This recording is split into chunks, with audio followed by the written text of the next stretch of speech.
Okay, okay, we're going. Okay. So what I would like to look at this morning is the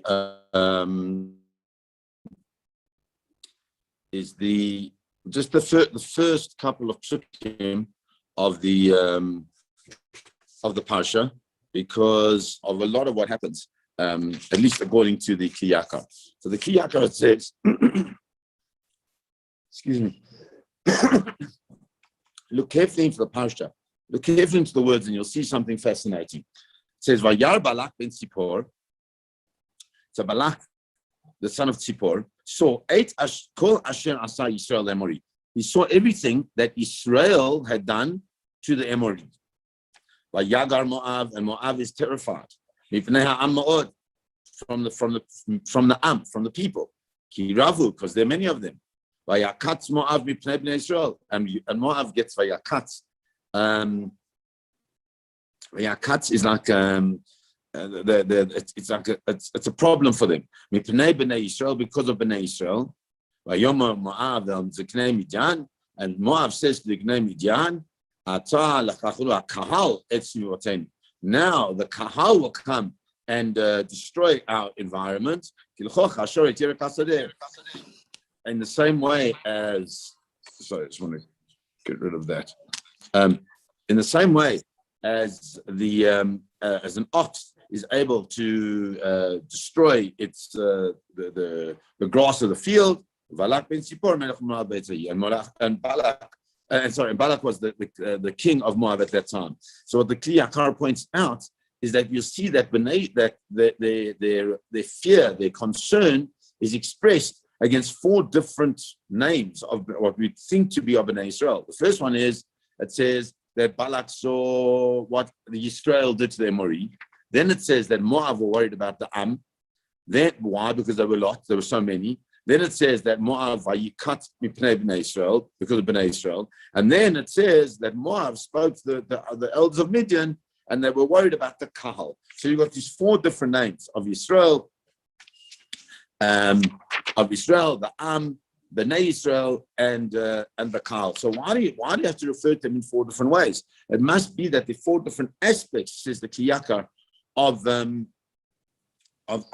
what their concerns were. So says the Kli Yakar the following. The first thing I have to understand that Balak is the king. He's a king. He's a very powerful king. He's a well-known king, and he's part of what seems to be like a network of kings. And these network of kings, they share a knowledge about what's going on in the world around them, kind of similar to what's going on today. He's writing, the Kli Yakar's writing, I think, in the 14th, 15th century, could be 16th. And he explains that they all heard different things that were going on, and then they officially created like a general history book, the Divrei Hayamim, not only for their people, but for what was going on around them at the same time. So that the whole region would have shared historical resources. And what happens is that what is Vayar Balak? Balak reads Vayar, not that he heard, he read. He saw in his Sefer Hayamim what?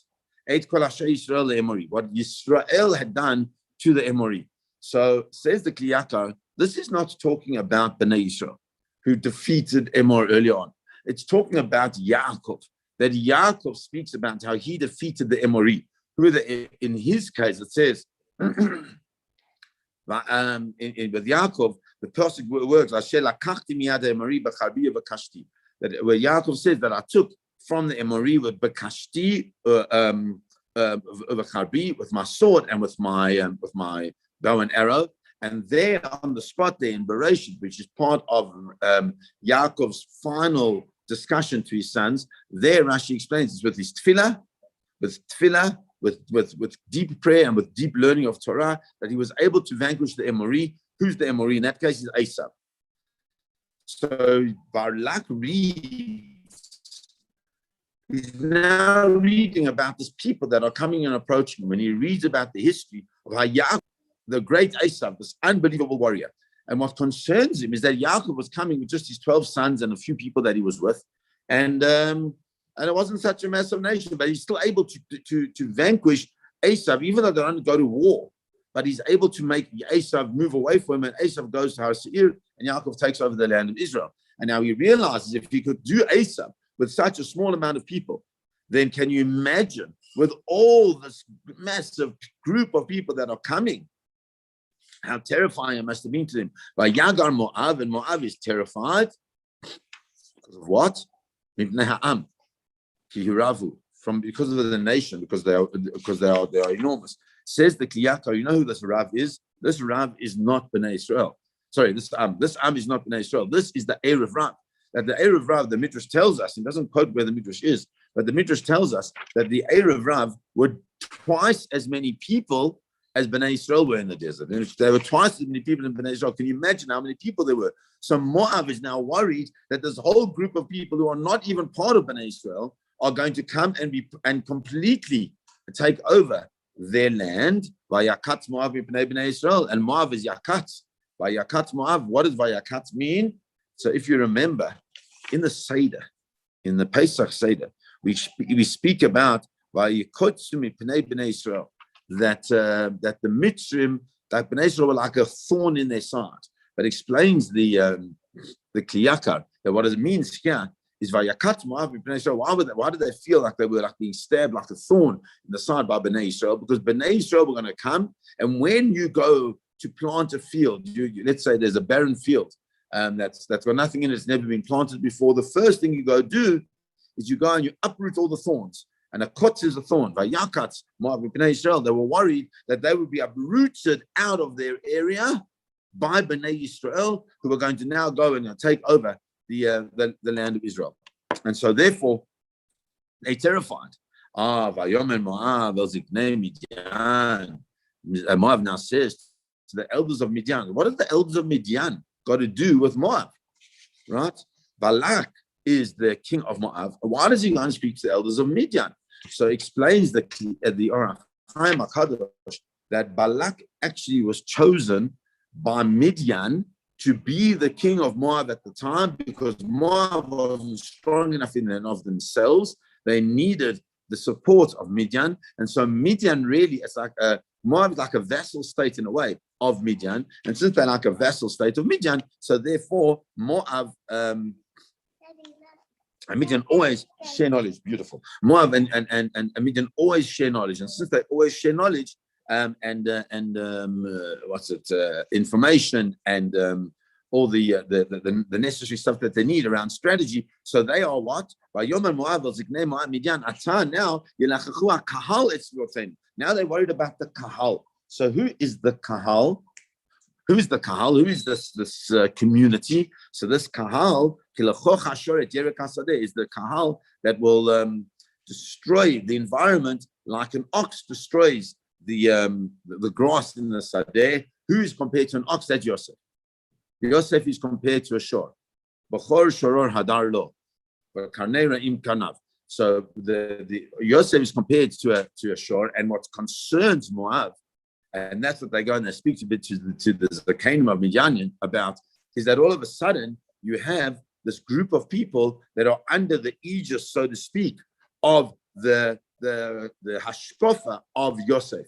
The hashkofa of Yosef is the hashkofa of everybody coming together, even if they've done bad things to him, even if they're not the best Jews in the world. Nonetheless, they still come together as a kahal, and the kahal is the most powerful thing that they understand that they have to be scared of. And just remember, and on this we'll finish, that all of this is coming really from the Midianites, from Midianim. As we said, Balak is part of Midian. The fear that Moab has is really Balak's fear as a Midiani coming and speaking to the Ziknei Midian. And just remember that really they understand the power of the Kahal. Why do they understand the power of the Kahal? Because Midian actually are one of the children of Abraham and Keturah. And since they're one of the children of Abraham and Keturah, then they know for sure that there's a power in the coming together of brothers. They never have that because those brothers are sent to the east and they're never part of anything. But they understand that the power of the community coming together is so powerful. And so therefore we see that each one of these steps, Yisrael, Ha'am, Bnei Israel and the Kahal, or all these things that this people, that the Moavim, specifically Balak, look at, and they say, wow, we need to be terrified of this because this group is coming towards us and they're going to overtake our land and we have to do something against them. And they know, Midian knows, that the most powerful thing that they can do against them is to tap into the Yetzer Hara that they were taught from by their great father Avram Avinu. Have a beautiful day, everybody. Please God.